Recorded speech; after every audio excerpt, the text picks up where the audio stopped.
좋으신 하나님 아버지 은혜와 사랑을 감사합니다.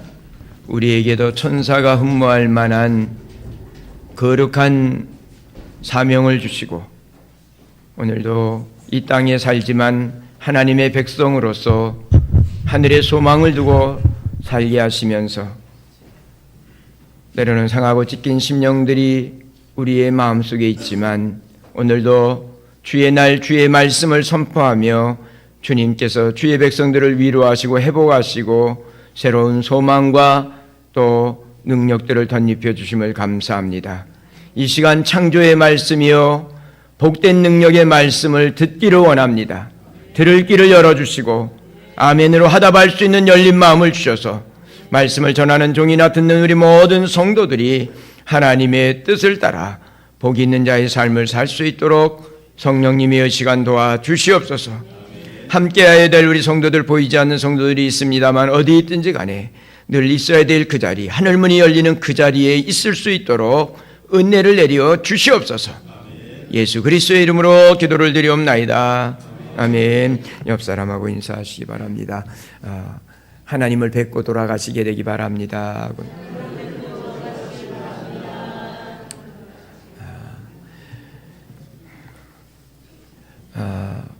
작금의 사회 현실을 보면서 우리는 가슴 아픈 일도 있지만 한 가지 또 희망도 아울러 찾게 됩니다.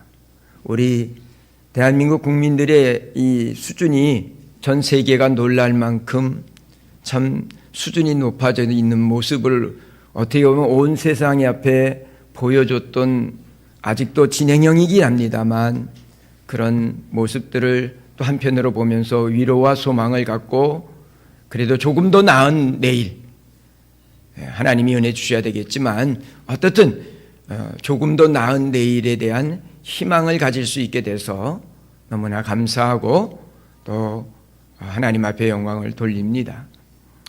참 그러면서도 불구하고 오늘날 되어진 일들을 보면서 참 어리석다 싶은 사람들의 모습을 봅니다.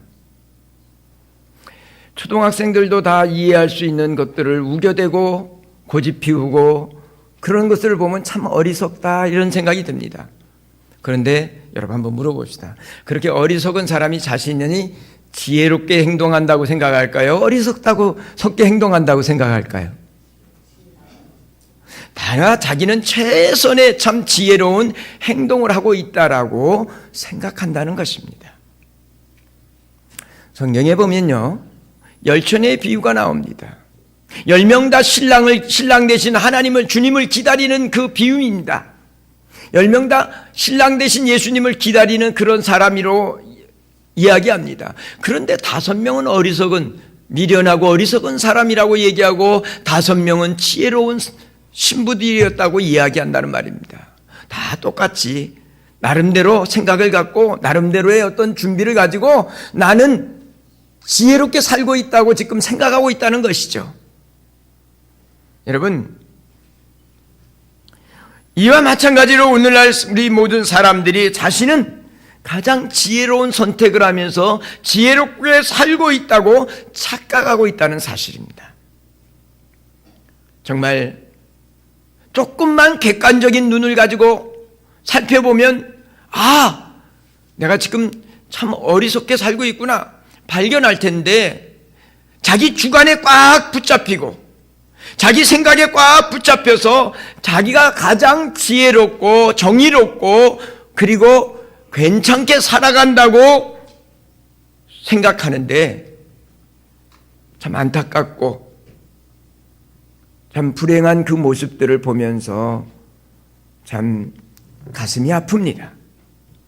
오늘 우리가 읽은 본문 말씀 15절에는 지혜 없는 자같이 하지 말고 지혜 있는 자같이 되라고 지금 말씀하고 있습니다. 지혜 없이 어리석은 자처럼 살지 말고 좀 지혜롭게 살라고 말씀하고 있는 것입니다. 오늘 이 말씀을 통해서 2016년 한 해를 얼마 남지 않았습니다.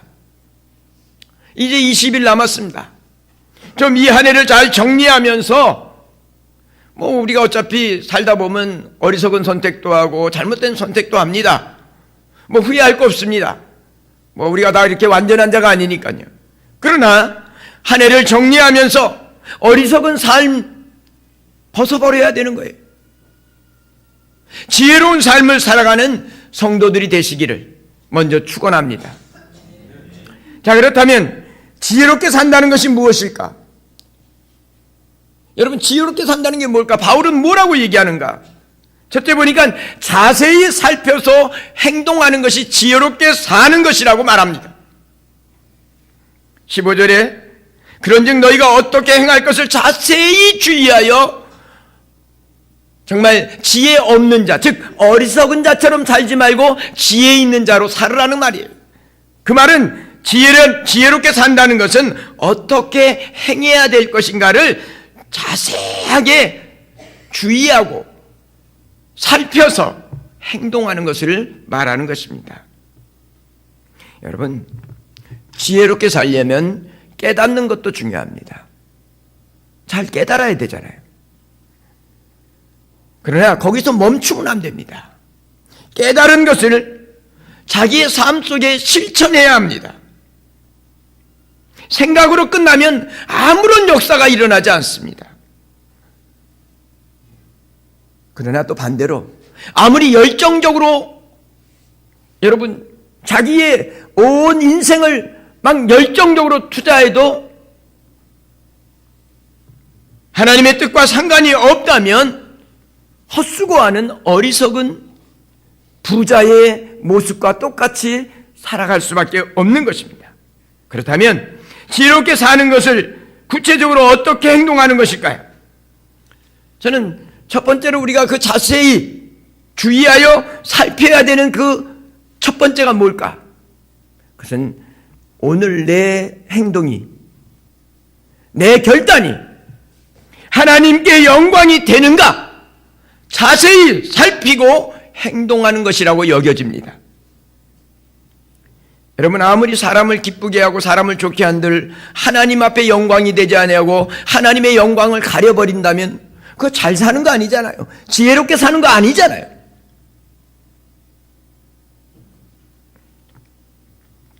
비록 이 땅에서 고난과 시련을 겪는다 할지라도 하나님께 영광을 돌리고 하나님의 영광을 나타내는 삶이라면 정말 지혜롭고 복스러운 삶이라고 확신합니다. 우리 이 자리에 모인 여러분들을 삶을 통해서 영광의 하나님이 이 어둡고 소망 없는 세상에 밝히 드러나게 되기를 축원합니다.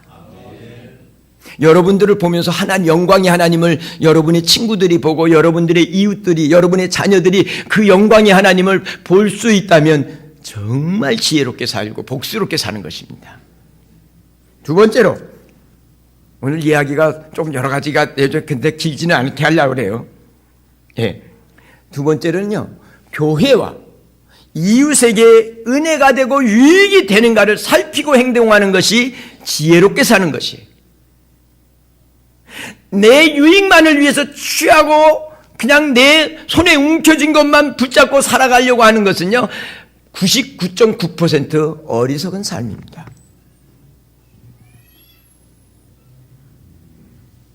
여러분, 내가 열정을 다해서 최선을 다해서 살았는데 내 주변의 모든 사람들은 은혜가 안 돼요.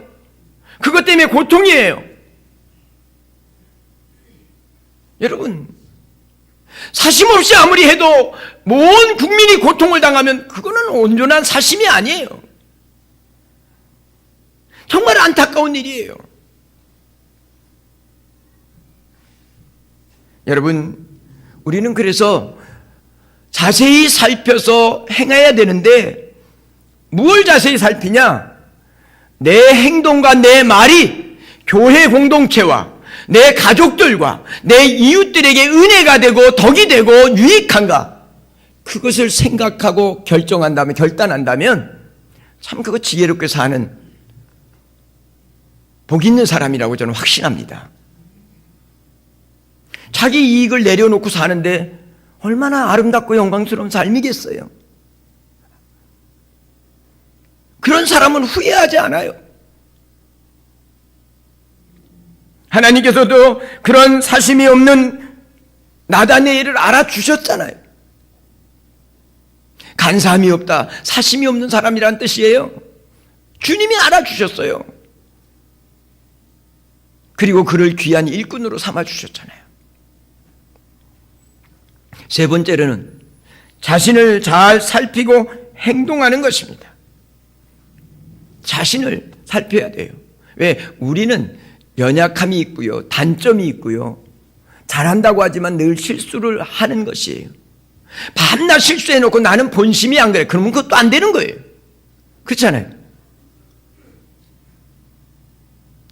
제가 아는 분 한 분은, 목사님 난 절대 속에 무슨 뒤끝이 없어요.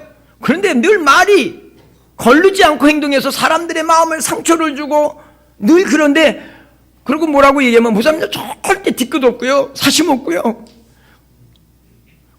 남이 상처를 받으면 고쳐야지요.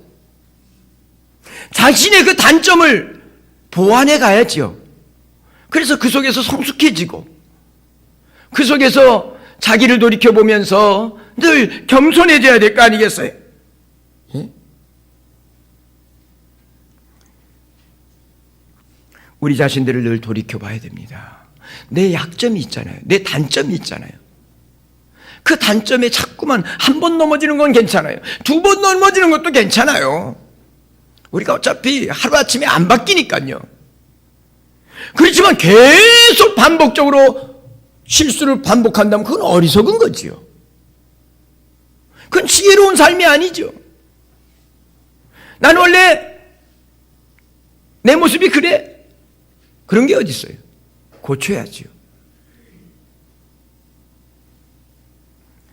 사랑하는 성도 여러분, 하나님의 크신 은혜를, 우리가 실수하는 인생일 때 주의 은혜를 사모하면서요, 우리가 실수하니까 주님의 은혜와 주님의 긍휼하심이 필요해요. 그래서 주의 은혜를 사모하면서, 이게 주의 뜻인지, 정말 이렇게 자신을 돌이켜보면서 내 약점과 내 모난 성품 때문에 주의 영광이 가려진다면 아니지. 그리고 자기를 돌이켜보면서, 여러분, 자기를 살피면서 살아가는 그 삶이 지혜롭고 복스러운 삶이라고 하는 사실을 여러분 잊지 않게 되기를 바랍니다. 자, 오늘 지혜롭게 행동한다는 것에 대해서 말씀을 지금 간단하게 드렸지만, 그 다음에 구체적으로 지혜롭게, 지혜 없는 자처럼 행하지 말고 지혜롭게 행한다는 것을 16절에 가서는 뭐라고 얘기하냐면, 큰 두 번째로 생각하면 세월을 아끼라는 거예요. 때가 악하니까. 즉 세월을 아끼며 사는 것이 지혜롭게 사는 것입니다. 인생은 화살 같다고 말합니다. 금방 갑니다. 여기 85세 되고 86세 되고 7세 되신 우리 권 집사님, 엊그제 갔다고 그래요. 언제 이렇게 세월이 갔냐고 다들. 예? 저도 아직도 우리 동훈이 같은데, 예? 내가 아직도 동훈이 같은데 우리 마나님께서 자꾸 꿈 좀 깨라고 그러긴 해요.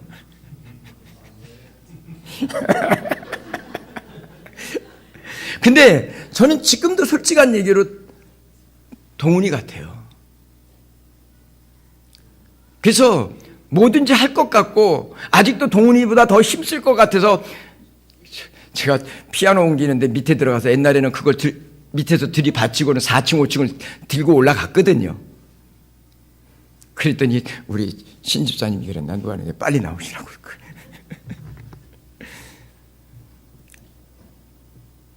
여러분, 세월은 빨리 가는데 이 세상이 악하다는 것이에요. 잠시만 방심하면요, 내가 원치 않아도 악한 그 급류에 휩쓸려서 내 인생이 떠내려간단 말입니다. 그거 잘 사는 거 아니잖아요. 떠내려갈 수 있으면 빨리 구원의 닷을 내려야 되고 살 길을 찾아야 되잖아요. 여러분, 여기 세월을 아끼라는 말은 두 가지 의미가 담겨 있습니다. 진정 우리의 짧은 세월을 잘 아끼면서 사용해야 된다는 말과, 이 세월을 아끼라고 하는 헬라어가 갖고 있는 말은 기회를 붙잡으라는 말 두 가지가 함께 포함되어 있는 거예요. 세상이 악하기 때문에 썩어질 것에 세상의 마음을 뺏기면 기회가 주어져도 그 기회를 붙잡지 못하고 놓쳐버린다는 사실입니다. 그리고 후회하는 거죠. 그건 어리석은 거죠. 그러므로 여러분, 세월을 아끼라는 말씀, 이게 지혜롭게 사는 것인데 자기에게 주어진 시간을 최선을 다해서 사는 것이에요. 남 생각하면서 나 다른 사람은 더러운 아름다운 환경에 있는데 그거 한탄하면서 자기에게 주어진 삶, 자기에게 주어진 시간, 그거를 후회하고 원망하고 불평하면서 사는 것은 그건 어리석은 삶이에요. 여러분, 내 부모님이 가난해서 내가 좀 가난하기 때문에 부자를 보면서 우리 부모는 왜 저렇게 부자가 아닌가 그러고 부모를 원망하고 그리고 주저앉아 사는 거, 그거 잘 사는 게 아니에요. 그럼 미련 밤탱이처럼 사는 거죠. 그렇지 않습니까?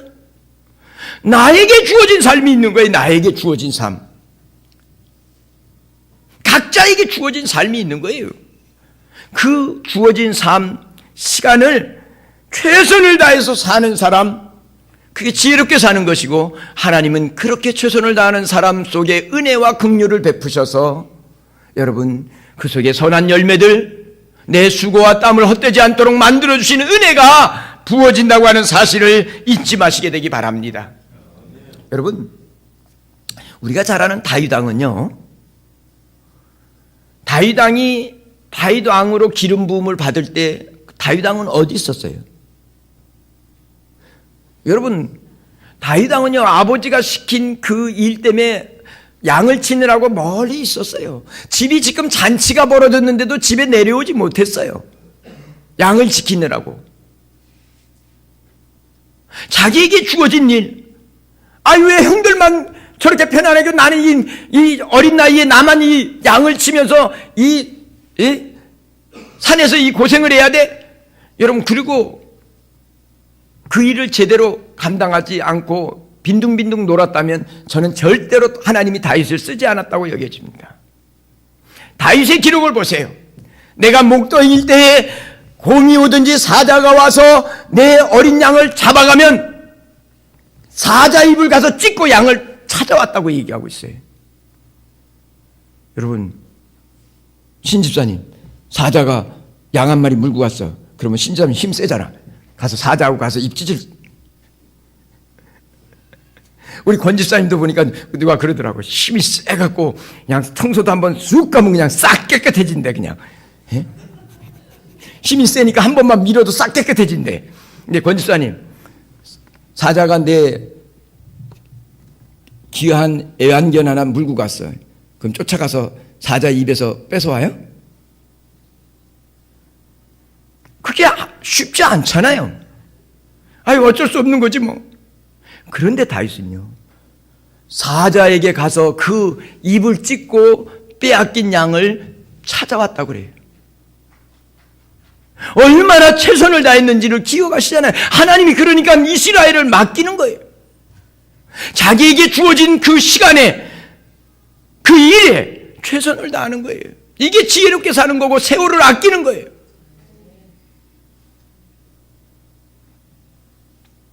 하나님의 선택은 어떻게 보면 양치는 현장에서 다윗의 최선을 다해서 양 한 마리를 위해서도 생명 걸고, 여러분, 그 양을 지키려고 했던 그 다윗, 내 백성 맡겨놓으면 괜찮겠다 확신하신 거예요. 그러니까 다윗을 이스라엘의 두 번째 왕으로 하나님이 선택하신 거예요. 이런 선택을 받게 되기를 축원합니다. 이거 얼마나 멋있는 삶이에요. 목동이 왕이 되는데 하나님이 선택하니까 되더라니까요.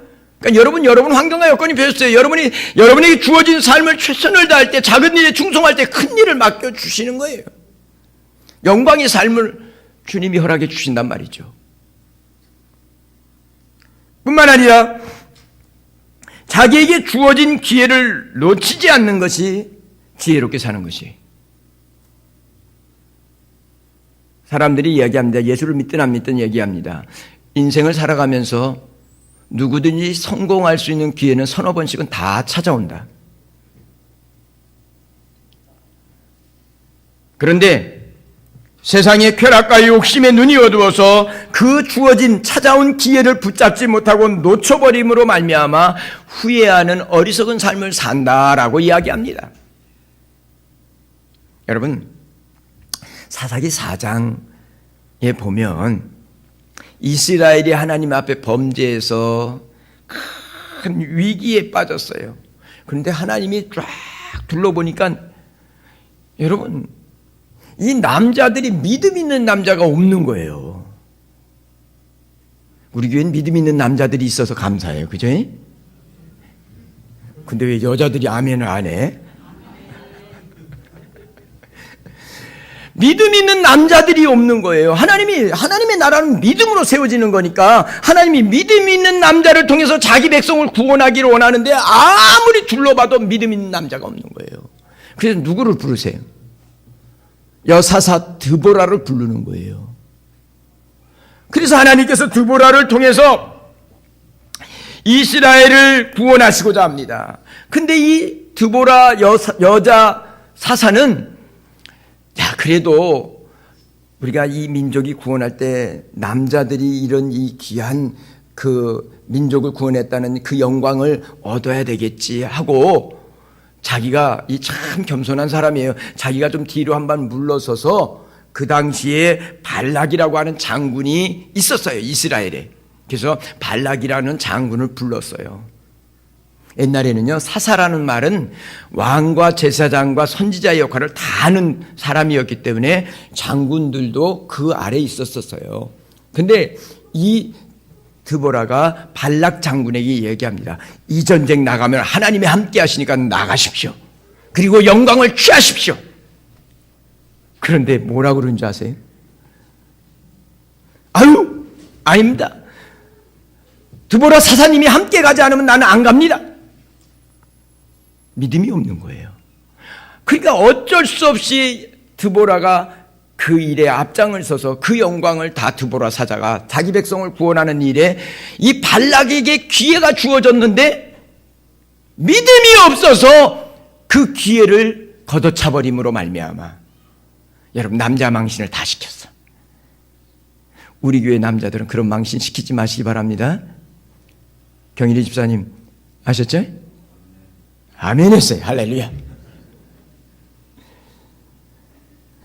여러분, 내가 부족하고 내가 힘이 없어도요, 하나님을 믿고 하나님을 의지하고 나갈 때 하나님이 역사하셔서 하나님의 구원의 역사, 놀라운 그 능력의 역사를 마치 하나님은 안 보이기 때문에 내가 한 것처럼 보여줘서 그 하나님의 우리를 높여주시는 거예요. 그런 기회를 놓치지 마시게 되기를 바랍니다. 그러므로 말미암아 하나님이 나를 통해서 그거 귀한 역사를 이루고자 할 때에 믿음의 눈을 가지고 바라보면서 주님, 내가 여기 있사오니 나를 사용해 달라고. 여러분, 그렇게 하나님의 부르심에 응답하면서 헌신하는, 그래서 여러분에게 주어진 기회를 붙잡고 하나님의 영광을 나타내는 복 있는 지혜 성도들로 살아가시기를 축원합니다. 그 다음에 오늘 읽은 말씀 보면요, 19절에 보니까 시와 찬송과 신령한 노래들로 서로 화답하며 너희 마음으로 주께 노래하며 찬송하며 그랬습니다. 여러분, 어떻게 사는 게 정말 행복하고 지혜롭게 사는 걸까?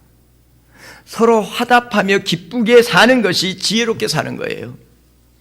예? 여러분, 내가 말하는데 밤낮 메아리만 되돌아와. 그러면 살만 나요? 열받죠? 예? 내가 말했는데 내가 말한 것에 메아리만 되돌아와요. 예? 그러면 얼마나 속상하겠어요. 내가 말하면 상대방이 그것에 대해서 아름답게 반응하면서 화답해주고 같이 그 화답, 서로 그 화답해가면서 찬송해 가면서 함께 기쁨을 누려가면서 부부가 우리 성도들이 가정의 부부들이 그렇게 되시기 바라고요. 가정의 식구들이 그런 서로 화답이 있으면서 함께 기쁨을 누려가는 그렇게 하나님 주신 삶을 복스럽게 사는 지혜로운 성도들 되시기 바랍니다. 그냥 속이의 격리기로 아무리 얘기해도 통하지 않는 이런 삶이 안 되기를 바랍니다. 성경은 뭐라고 얘기하면 서로 화답하며 기쁘게 사는 것. 그러면서 하나님의 은혜를 그 속에서 함께 공유하고 함께 하나님 앞에 찬송하고 하나님께 영광을 돌리며 사는 이것이 지혜롭게 사는 삶이라고 말합니다. 예? 여러분, 고독은요 모든 질병의 시작입니다.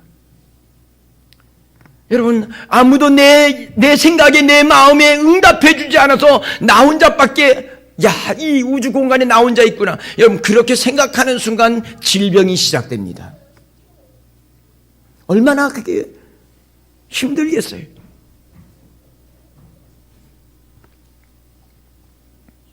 함께 할 줄 모르면요 참된 행복을 알 수 없어요. 하나님은요 우리를 창조하실 때 함께 하도록 창조하셨어요. 그 속에서 기쁨과 위로와 소망을 갖도록 하셨단 말입니다. 그런데 나 혼자 그냥 나 혼자 메아리만 듣고 살아요. 야호 야호 야호 야호. 무슨 재미로 살아요? 예? 여러분 80년대에 삼풍이 무너졌잖아요. 삼풍백화점이. 우리 젊은 세대는 잘 모르는데 삼풍백화점이 무너지는 바람에 그 안에 사람들이 많이 죽었고 그 안에 갇혀 있었던 사람들이 있었어요. 근데요 그때 아가씨 둘하고 청년 하나가 이 무너지면서 약간의 공간이 생긴 곳에 갇혀버렸는데 그때 한참 만에 구조했잖아요.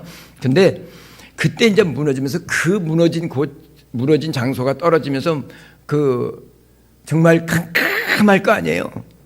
그런데 그때 그 무너진 그 좁은 공간에 뭐가 있었냐면 여러분 그 답답한 공간에 장난감 기차하고 구두하고 마네킹이 있었대요. 근데 이 아무것도 안 보이는 그 속에서 장난감 기차를 만지작 구두를 만지작 마네킹을 만지작 거리면서 그 대답도 없는 기차고 대답도 없는 마네킹이지만 그거를 만지면서 그 답답하고 무료함을 견디면서 그 힘든 시간을 견뎌내면서 구출돼서 화제가 됐던 일이 있습니다. 여러분 장난감이 말하는 것도 아니잖아요. 그죠? 그럼에도 불구하고 그처럼 그 어려운 위기의 때도 소망을 잃지 아니하고 이겨낼 수 있었다는 거예요. 그렇다면 사랑하는 사람과 함께 서로 화답하면서 살아간다면 우리 앞에 어떤 장애물이 있다 할지라도 능히 극복해내면서 살아가는 지혜롭고 복스러운 삶을 살아가기에 넉넉한 삶을 사는 비결이라는 것을 잊지 마시기 바랍니다. 그런데 거기에 더 큰 비결이 뭔지 아세요? 주의 약속이 있다는 거예요. 두세 사람이 함께하는 곳에 누구도 계신다고요? 누구도 계셔요? 우리 주님이 함께해 주신다고 하잖아요. 서로 화답하며 교제하면서 믿음 안에서 서로 교제하면서 위로하면서 살아가는데 이 속에 우리끼리만 있어도 힘이 되는데 그 속에 주님이 함께 하셔서 우리를 도우신다고 하니 이것만큼 복스럽게 사는 길이 어디냔 말이에요. 이게 바로 지혜롭게 사는 비결임을 잊지 마시게 되기를 바랍니다. 그리고 여러분 20절에는 뭐라고 하냐면 범사에 하나님께 감사라고 하는데 여러분 범사에 감사하며 사는 것이 지혜롭게 사는 것이라는 것을 잊어버리지 마시게 되기를 바랍니다. 감사절에도 말씀을 드렸습니다만 감사를 잃어버리면 뭐까지 날아간다고요? 기쁨, 행복, 평안 다 날아가 버립니다.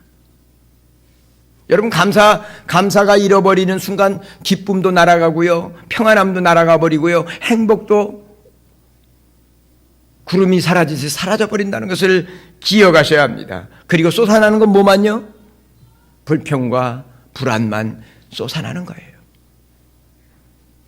여러분, 옛날에 비교하면, 옛날 얘기 우리 젊은이들은 하지 말라고 얘기하지만 어떻든 옛날에 비교하면 분에 넘칠 만큼 풍성해졌어요.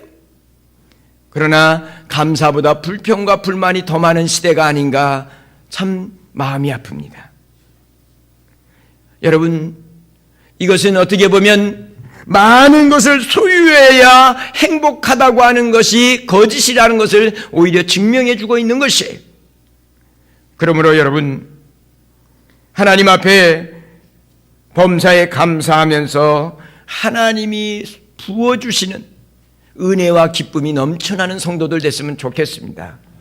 시편 116편 12절에는 그래서 여호와께서 내게 주신 모든 은혜를 무엇으로 보답할꼬 그러면서 감사의 찬송을 드리고 있습니다. 하나님의 은혜는 하늘보다 높고 바다보다 깊고 우주보다 넓습니다. 세상 그 무엇으로도 갚을 수 없습니다. 그런데 딱 하나 하나님이 기뻐 그것을 받으시는 게 있는데 감사하는 겁니다. 여러분 자신을 돌이켜보세요. 올 한 해도 돌이켜보세요. 아유, 목사님 정말 힘든 한 해였어요. 감사커녕 감사할 게 하나도 없어요. 천만에요. 오늘 여러분들이 여기 앉아있는 것도 감사한 거예요. 우리 처형이 행사 딱 끝나고 나더만 허리가 무너져갖고 지금 꼼짝을 못해서 누워있어요. 권사님들이 이따 가서 챙겨보세요. 좀 챙기세요. 허리가 그냥 일 끝나고 집에 들어와가지고 뭐 이렇게 하면서 너무 힘들었는지 이렇게 아주 꼼짝을 못하고 지금 누워있어요. 저도 어제 뭐 또 행사가 있다고 왔다 갔다 하다 보니까 병원을 내가 못 모시고 왔어요. 꿈쩍을 못하니까 이제 조금. 여러분, 건강한 거 감사하십시오. 건강 잃으면 몽땅 잃은 것이라며요. 그러니까 여러분들은 몽땅 잃어버리는 것 중에서 가장 귀한 건강 가지고 있으면 감사할 거 아니에요? 예? 꼭 아프다가 나으면 그때 감사하지 말고 그냥 건강한 거 그냥 감사하고 사세요. 예? 그게 지혜롭게 사는 거예요.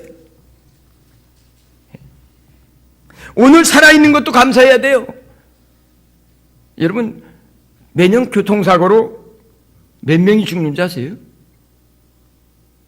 단위가 만 단위로 넘어가요. 여러분, 얼마나 많은 사람들이 질병으로 죽어가는지 몰라요. 우리 장모님은 그래도 87세니까 살 만큼 자녀들 입장에서는 여전히 조금 더 사셨으면 하는 아쉬움이 있어요, 사실은. 그러나 87세면 사실 만큼은 또 사셨고 고통 없이 가셨으니까 감사하지요. 제가 상 끝나고 나서 후배 목사 또 상이 있어갖고 급히 또 서울로 가서 조문을 하고 왔는데 보니까 70세에 췌장암으로 돌아가셨더라고요, 아버님이. 췌장암이 엄청 아프잖아요. 고통스럽잖아요.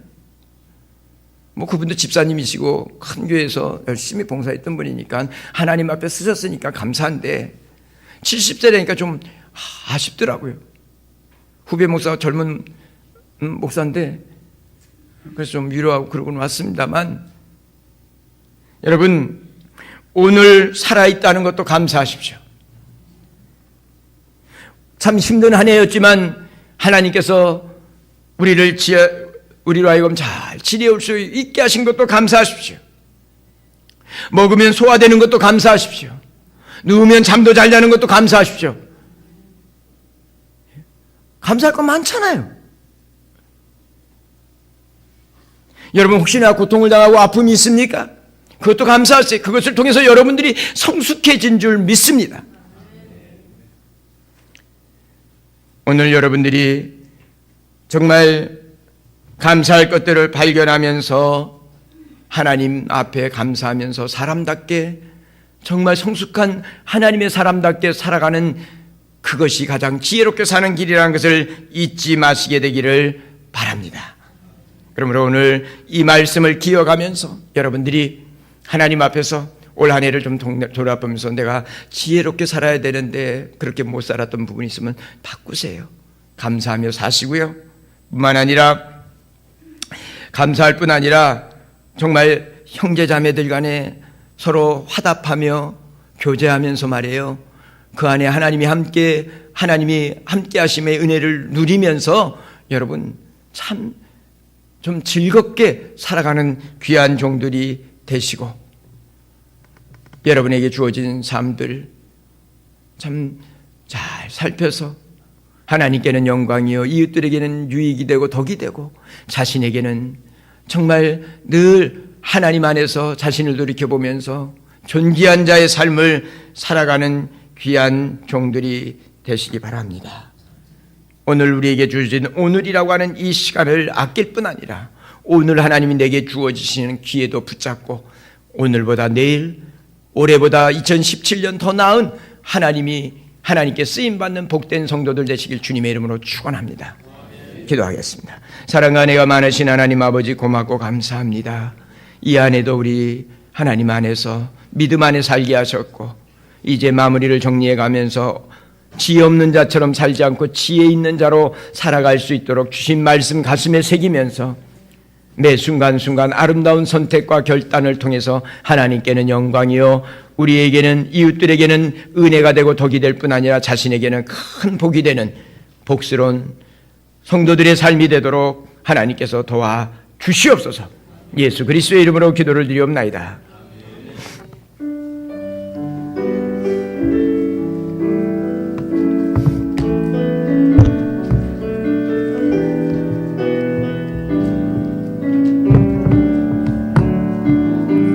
주님, 내가 여기 있사오니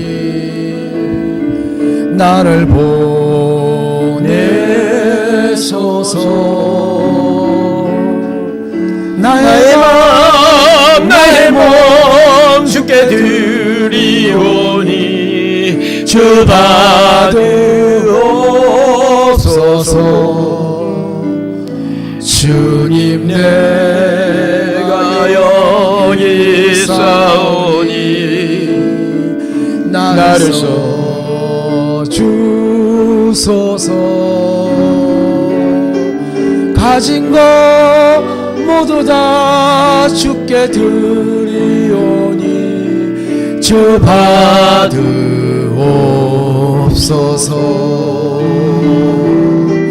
할렐루야,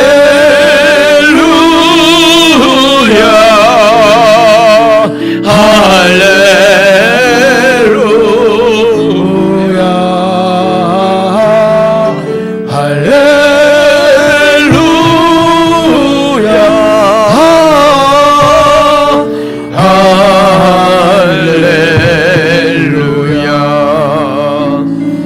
나를 받으옵소서.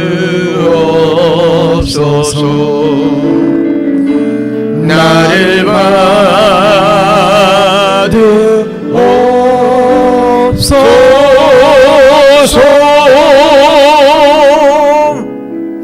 하나님 아버지, 고맙습니다. 감사합니다.